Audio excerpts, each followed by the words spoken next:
నుండి తాజాగా ఓ ప్రోమో విడుదలయ్యింది. ఆ ప్రోమోను గాని ఒక్కసారి చూసినట్లయితే హోస్ట్ నాగార్జున గారు సీరియస్ ఉన్నట్టు కనిపిస్తూ ఉంది. అలానే సీరియస్ మూడ్‌తో 'బిగ్ బాస్' స్టేజ్ మీదకి ఎంట్రీ ఇచ్చేశారు.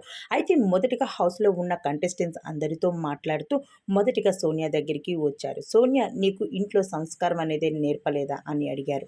దాని తర్వాత యశ్విని దగ్గరికి వచ్చారు. "యశ్విని, నీకు కూడా ఇంట్లో సంస్కారం అనేది నేర్పలేదా?" అని అడిగారు. "మేమిద్దరం ఏం చేశాం సార్" అని అడిగితే, "మీరిద్దరూ కూడా మొన్న నామినేషన్ ప్రాసెస్ అయ్యేటప్పుడు మీ ఇద్దరిది గోల ఏంటసలు? ఆ!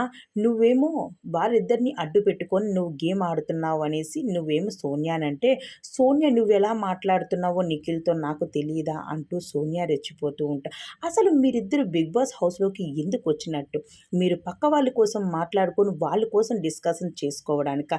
లేకపోతే మీరంటూ గేమ్ ఆడడానికా? మీ గోల్‌ని తీసుకోవడానికి వచ్చారా చెప్పండి అంటూ మీ ఇద్దరికీ అసలు సంస్కారమే లేదంటూ హోస్ట్ నాగార్జున గారు ఒక్కసారిగా వీరిద్దరి మీద ఫైర్ అవుతూ వచ్చారు. అసలు మీరు మనుషులేనా అంటూ తిట్టిపోశారు.